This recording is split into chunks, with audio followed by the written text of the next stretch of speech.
আমরা প্রতিটা মানুষের মধ্যে থেকে যায় এক অপ্রকাশিত গ্রন্থ, যে গ্রন্থে থাকে শত শত পৃষ্ঠা।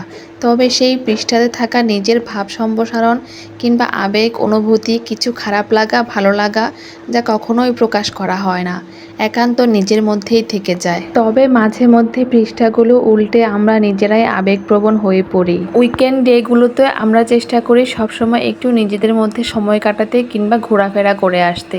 তাই আজকে বাসার কাছাকাছি চলে গেলাম একটা জায়গায় ঘুরে আসতে। বৃষ্টি আসার আগ মুহূর্ত এই ওয়েদারটা আমার কাছে বেশ পছন্দের, তাই কাছে পিঠে একটু ঘুরে আসার চেষ্টা করেছি।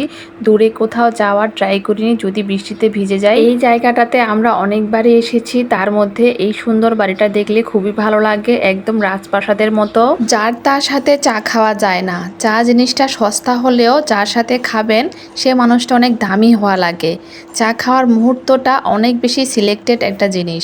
হাজারো ব্যস্ততার এই জীবনের মধ্যে চা একটা ইমোশনাল ব্যাপার। মেঘলা একটা ওয়েদার, তাই আমরা দুইজন চা নিয়ে গল্প আড্ডায় মেতে উঠলাম, বেশ এনজয় করলাম ওয়েদারটা। এই জায়গাটাতে পার্ক আছে বাচ্চাদের জন্য, আর রেস্টুরেন্ট আছে। আজকে আমরা সেগুলোতে একটাতেও যাব না। পার্কের পাশে আলাদা একটা জায়গা আছে, গেট দিয়ে প্রবেশ করতে হয়। তার পাশে একটা সুন্দর লোকেশন, বিশাল বড় রাস্তা, তার পাশে সুন্দর সুন্দর বাগান। তাই আমরা সেখান দিয়ে ভিতরে ঢুকে একটু ঘোরাফেরা করব। এই তো হাঁটতে হাঁটতে আমরা সুন্দর একটা জায়গায় চলে এসেছি, সেখানে সাফওয়ানের বাবা একটু ভিডিও করছে। আমিও আর বাদ থাকবো কেন, তাই আমি সুন্দর করে বসে বিভিন্নভাবে ছবি তুলছি এবং ভিডিও স্ন্যাপ নিচ্ছিলাম। সাফওয়ান তো বেশ এনজয় করছে, তার কাছে খুব ভালো লেগেছে। একদম কোলাহল মুক্ত নিরিবিলি পরিবেশ, যেটা বুঝেছি এখানে শাড়ি পরে এসে ছবি তুললে অনেক বেশি ভালো লাগবে। লোকেশনটা এত বেশি সুন্দর।